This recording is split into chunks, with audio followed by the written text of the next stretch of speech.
Ladies and gentlemen, you're watching a live chat with Terrible Friends. I'm your host, Sergio Galeano. I'm a music fan who talks to musicians about music. Whether or not they like to talk to me about it, that's up for debate. I'm not sure on whether or not it's an actual... We're down. You're down? You're down? Down. Okay, Yeah. That's good. Good to know now while we're doing the show. got it. I'm here with lead guitarist, Rich Ealer. What's up? And vocalist, or singer, I should say. He likes to be called Yeah, singer. we'll go with that. Yeah. Vinny, I'm sorry, what was your last name? Just Vin Dammann. Yeah. Vin Dammann. I like that name. That's good. Thanks, man. It's a cool name. It's special. Special. Why don't you tell me, guys, about yourselves? I want to know how you got the name Terrible Friends. It's a peculiar name, if you ask me. Sure. Yeah. I guess I can tell the story real quick. So we've been playing for about 4 years. And when we first started playing together, we actually did not have a bass player yet. It was me, Vin, and our buddy Morgan, who plays bass. And we had about 2-3 songs, maybe a cover song, and Vin decided to book a show. Yeah. And we had like a week. We had no bass player, no song, no name. No name. I don't think we had any band name yet. So What got you into playing the music then, if you didn't have a band or anything going we had a few songs. He was actually Well, jamming, I guess, with Yeah. our drum or our bass player, right? Or you were Dan. playing Yeah. at the time, yeah. Yep. So I guess that's what started. So he was playing with Dan, who's our drummer. He was looking for a guitar player, called me up. I said I got the guy. Yeah. We got a couple songs figured out, and he was like, "All right, let's go. We'll run with it."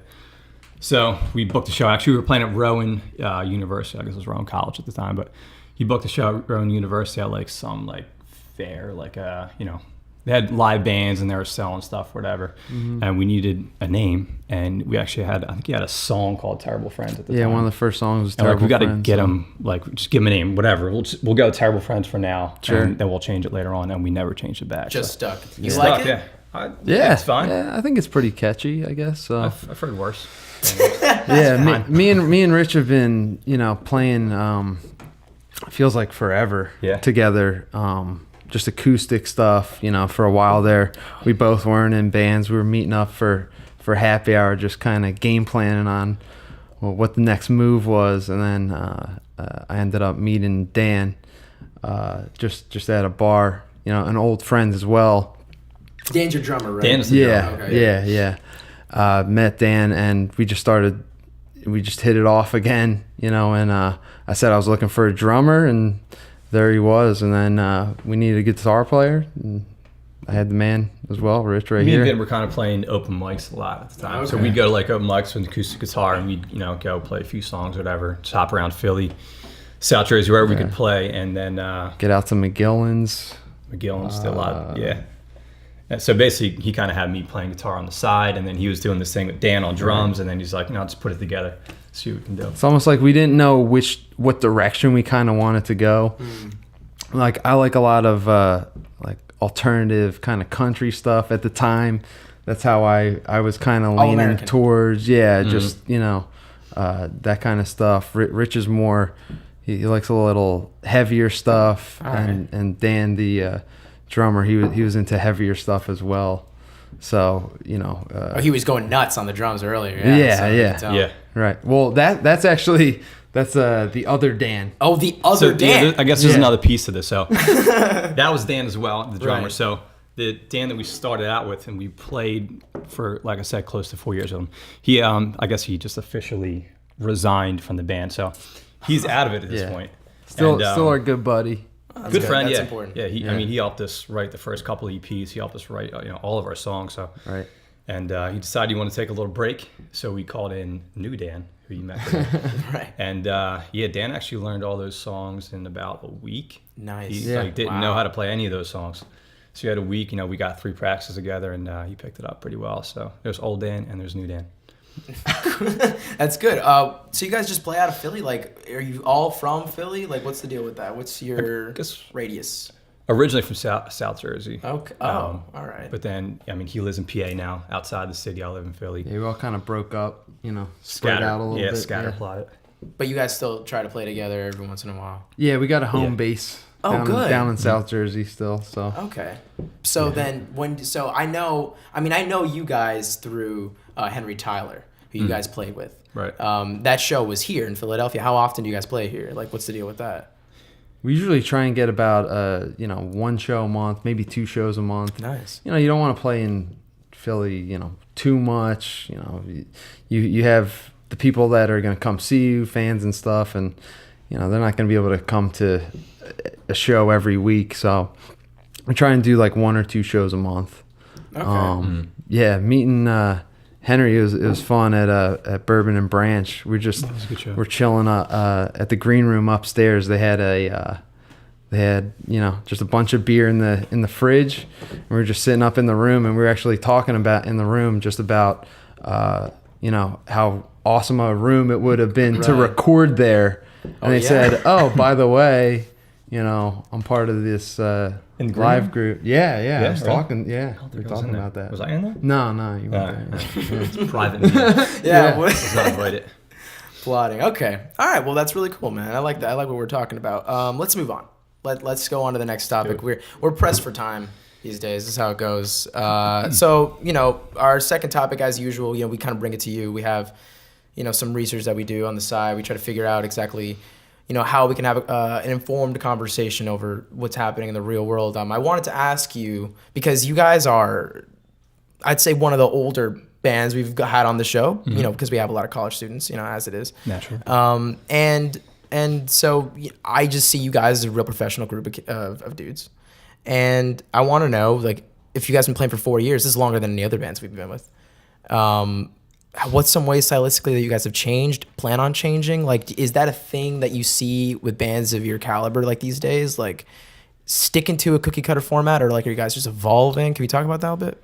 I mean, we're definitely changing the sound. Yeah, we changed a lot since we... Yeah, it's morphed into different things. When we started out, it was kind of almost folk rock, kind of Yeah, I don't know. a lot more, I don't know, poppy or... Poppy, catchier, and then it kind of shifted into, I guess, heavier alternative stuff, so... Faster, harder stuff, and still popping. We still play, alternative stuff. I consider our sound to be 90s alternative type. 90s alternative. That's a good sound. I like that. That's fair. It's always hard to describe your own sound, Right. People will always give you, their opinion on who you sound like, but you want to say it's unique, but it's not. It's just not. You've heard it before. Yeah, everything's it's a derivative of something else. So. It's influential. What have you guys been listening to lately?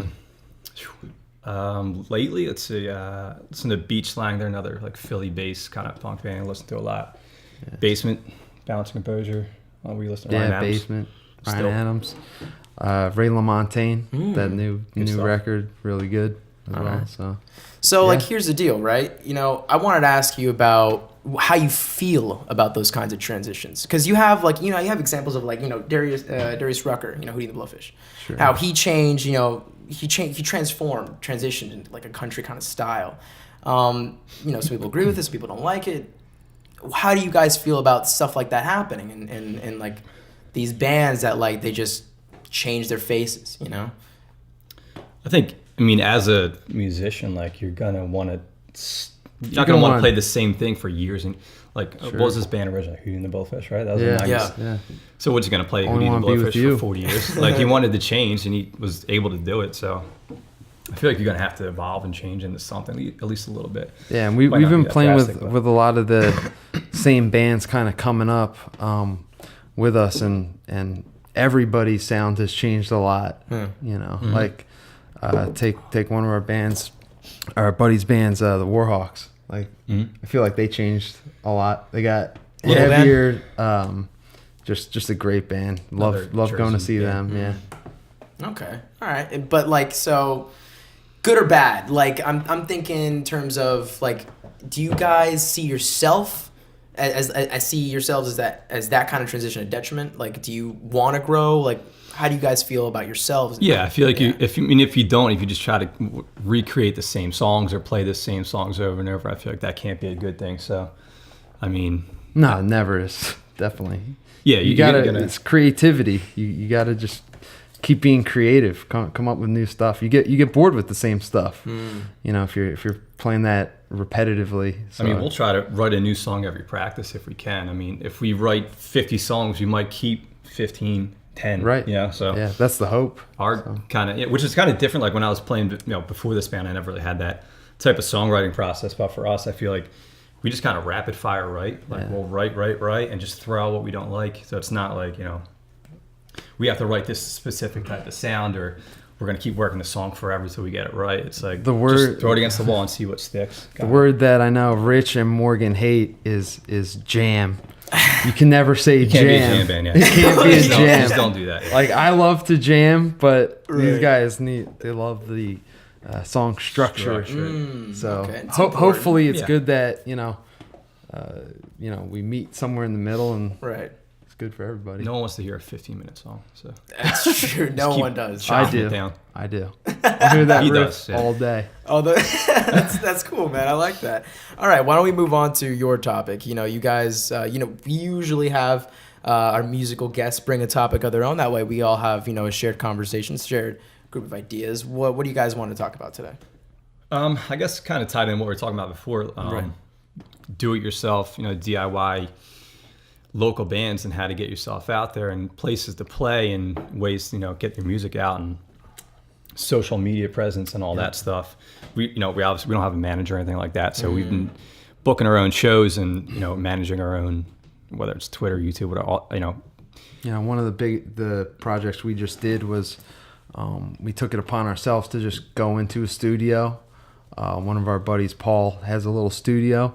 We went in there, just booked some time, brought a bunch of cameras with us. Nice. A bunch of people that never shot ever before, just gave them the camera, hooked them up. And not even a camera. We had like 3 iPhones and then and one actual camera. So it was what we had. And then just kind of cobbled it all together, and we should be putting it out soon. But you can totally really do like that how these it days, came though. out. Yeah, it's realistic, especially an iPhone shoots pretty good. Right. 1080p video. Yeah, it's that was some of the best stuff came we out got. good.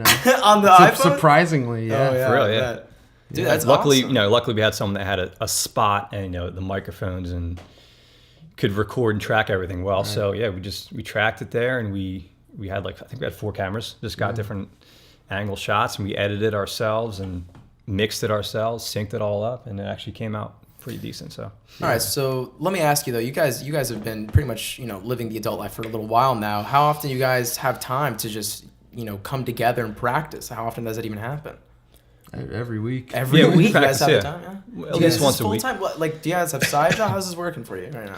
Yeah, I mean, we all have jobs elsewhere. Of course, we got the day jobs. The day jobs, that's how it goes. You got to pay the bills. You always got time. You got time to practice and write and all that stuff. So that's good. Yeah. So what kind of advice do you give to people who are trying to balance kind of stuff like that? A real, or not a real job, but an actual, a consistent job with a musician kind of career. I guess, you gotta wait. You gotta make time for it. If you're passionate about it, you can't make excuses for yourself. Yeah. Just bottom line, you can't have excuses. There's there's times you're tired. You don't feel like going to practice for 2 hours and writing songs. But I feel like really, if you practice, once or twice a week for an hour or so, you can write new stuff. I mean, we've been putting out new stuff, and like I said, we only play about a show a month. Okay. Yeah. So if you promote that show, build it up, I think it's very doable. At least it has been for us so far. Yeah, definitely.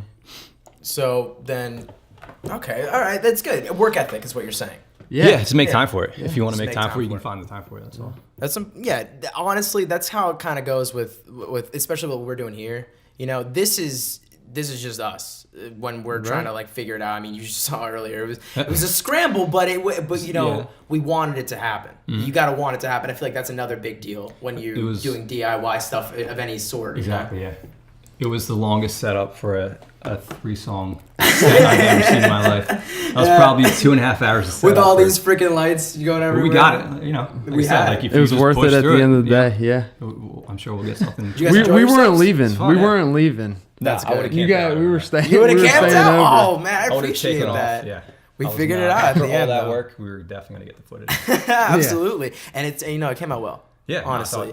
These guys rock. Check them out at Terrible Friends on Twitter. Follow us with a Z. With the Z. It's important. If you put it the S, you're not going to find it. You guys have Bandcamp, right?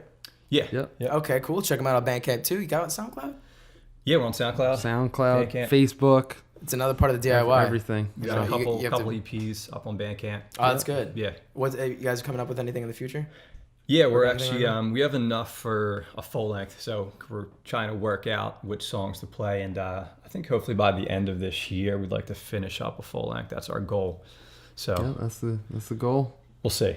It's kind of a moving target right now. So Perfect. All right. Well, follow us at Live Sound Group on Twitter, on Instagram, everywhere. Bandcamp. All these guys, more importantly, they're shredding right now. Honestly, I really like what they played. Thanks, man. Beach House. Good song. Check it Yeah. out. Thank you so much for watching, and please come back again.